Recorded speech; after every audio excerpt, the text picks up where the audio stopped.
قايمة منقولات، حتة ورقة هتمضيها وما تصعبش الأمور. مساء الخير، ازيكم؟ حلقة جديدة من برنامج رمضان كده. النهاردة يعني بمناسبة يعني إن إحنا داخلين على العيد، كل سنة وحضراتكم طيبين. هتبتدي بقى الأفراح وهتبتدي بقى الكلام والاتفاقات على هتمضي قايمة ولا مش هتمضي قايمة. بص، هقول لك على حاجة. أولا أنت راجل محترم، والمفروض إن أنت تجهز بيتك من الإبرة للصاروخ. ولما تجهز بيتك من الإبرة للصاروخ، بعد إذن حضرتك ما تكتبلهاش حاجة من اللي أنت جبتها. ليه؟ أنت هتديها مهر، هتديها مقدم صداق ومؤخر صداق. هو ده اللي أنت هتقدمه. لكن المنقولات مش موضوعها المهر أصلا، يعني مش موضوعها. هي عايزة تجيب منقولات، بعد إذن حضرتك ارفض. والله دي المنقولات اللي عندي، هي دي الحاجة اللي أنا هقدر أشتريها.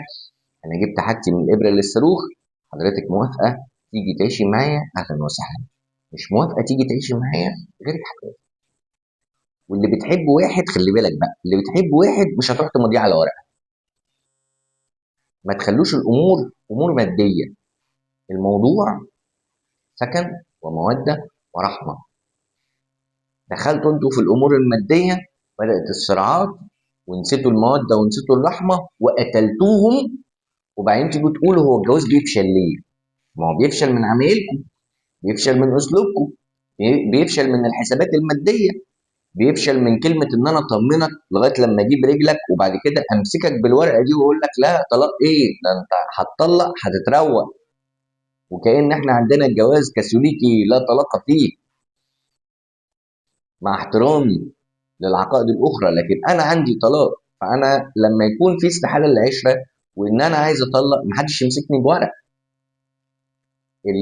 اللي يمنعني هو ضميري، مش اللي يمنعني الورقة، مش اللي يمنعني التهديد. دخول محكمة الأسرة مش سيف بنخلص بيه الصراعات. الولاد مش وسيلة إن إحنا ناخد بيها مسكن الزوجية وإن إحنا نحسم بيها الصراع. لا، الموضوع موضوع مودة ورحمة، ويعني واجبات والتزامات متبادلة بين الست والراجل والراجل والست. مش هي تيجي تقول لك لا خلاص، ما انا ضمنته بقى، ما انا كتفته، ما انا ربطته بالعيل. لا، مفيش الكلام ده، والراجل مش هيتربط. خلي بالكم، الراجل مش هيتربط. وانتوا كده بتقضوا على الجيل اللي جاي، بتقضوا على الاولاد الصغيرين، بتقضوا على مستقبل المجتمع. واتمنى ان محدش يغلط الغلطه بتاعت يكتب قايمه دي.